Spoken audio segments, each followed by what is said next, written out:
Power is simply the capacity to influence the behavior of others. This power may come from many different sources. So we are going to see what are the bases of power. We categorize power in many different segments, but basic differences are formal power and personal power. Formal power indicates the power that comes from organizational body due to occupying many different positions. This formal power is subdivided into three categories: coercive power, reward power, and legitimate power. On the other hand, next category is personal power, and personal power is divided into many different categories, but we are going to discuss about three categories. One is expert power, another is referent power, and third one is information power. Let's go for a discussion about these factors. Formal power. Formal power is basically based on individual's position in an organization, and due to occupying a position, a certain person can order another person to do something, to force that person to comply the order, or to give reward due to the proper instruction following or compliance of the instruction. So first category under formal power is coercive power. This coercive power basically depends on the fear that fear of punishment will ensure the compliance of another person, that they will comply according to my wish. Coercive power uses the threat of force to gain compliance from another person, and this force may be physical, social, emotional, political, or economic means. The main idea behind this concept is that someone is forced to do something that he or she doesn't desire to do. The coercive power basically depends on the fear of negative result. I fear of not getting promotion, that's why I comply my boss. So complying the boss due to the fear, this power of my boss is the coercive power. At the organizational level, A has coercive power over B if A can dismiss, suspend, or demote B, assuming that B values his or her job. If A can assign B work activities B finds unpleasant, or treat B in a manner that B finds embarrassing, A possesses coercive power. So basically, coercive power will focus on the use of fear. Next one is about reward power. Reward, it's a positive source, positive energy that are given into a person. The opposite of coercive power is the reward power, in which people comply because it produces positive benefits. I comply my course instructor's advice because if I comply, my course instructor will give me a good grade. So in the expectation of having some benefit, having some reward, if we comply something, then the superior person has reward power. In any case, another example, my boss gave me an order. If I follow that order, my boss will give me some sort of reward, and I value that reward. So that is the power of my supervisor, and this power is known as reward power. These rewards can either be financial, such as controlling pay rates, raises, bonuses, or non-financial, including recognition, promotion, interesting work assignments, friendly colleagues, and preferred work shifts. Reward power, as the name implies, rests on the ability of a manager to give some sort of reward to employees. Third one under formal power is the legitimate power. Legitimate power basically indicates the normal activities of a certain position. For example, a production supervisor is assigned to ensure production into the department.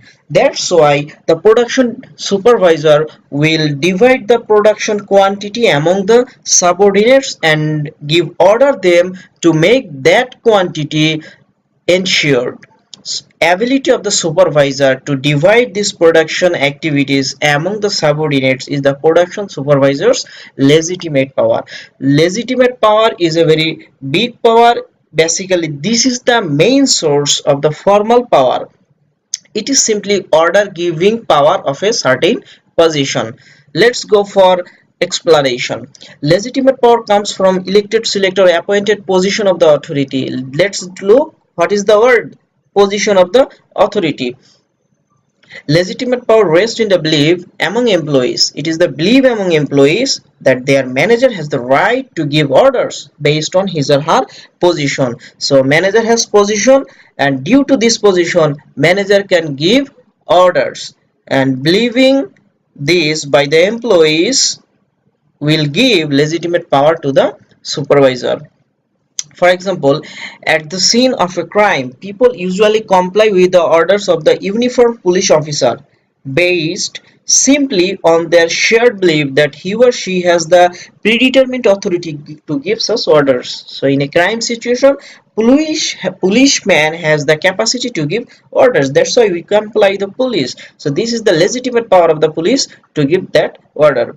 And in a corporate setting, employees comply with the orders of a manager who relies on legitimate power based on the position in the organizational hierarchy that the manager holds. So it is due to the position. And when school principals, bank presidents, or army captains speak, teachers, tailors, and first lieutenants listen and usually comply, assuming that their directions are viewed as within the authority of their position. So these all things are known as legitimate power. Next, go for personal power. Personal power is heavily relies on the strength, confidence, and competence of the person.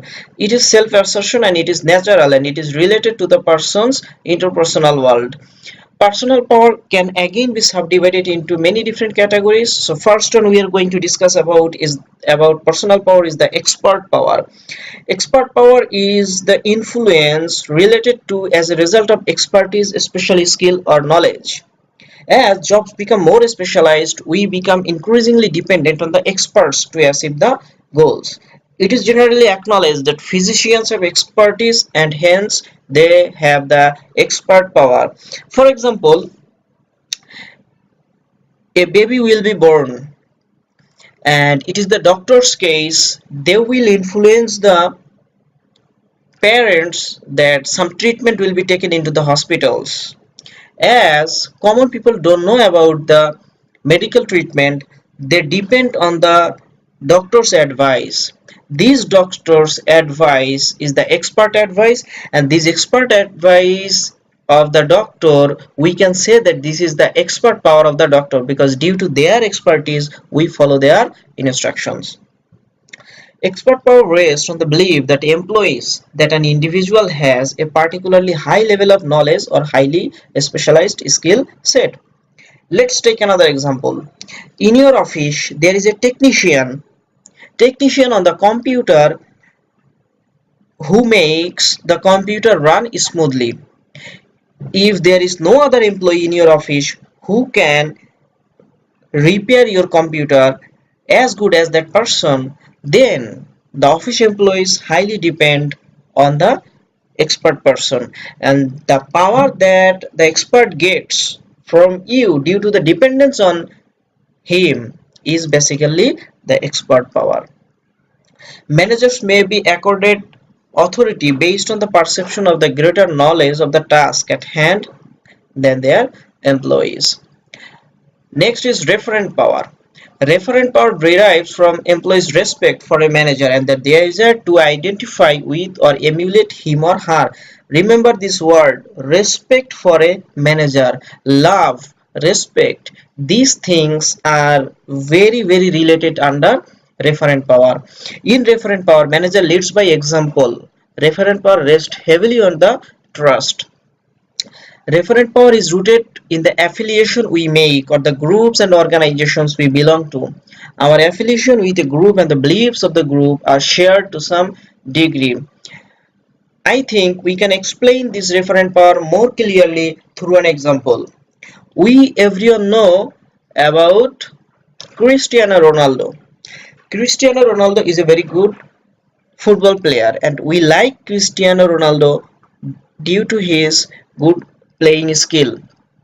When Cristiano Ronaldo gives advertisement on the television, on all clear shampoo, the follower of the Cristiano Ronaldo is going to use the all clear shampoo.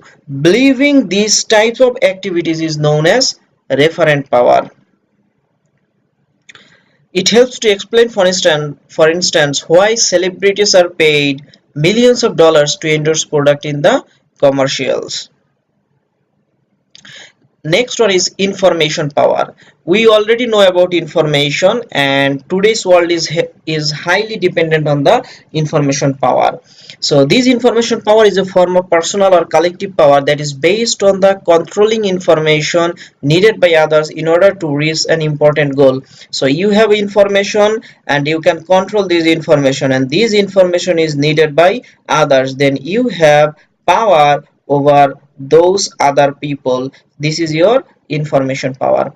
Our society is now reliant on information power as knowledge for influence, decision making, credibility, and control. We need information. Timely and relevant information delivered on demand can be the most influential way to acquire power.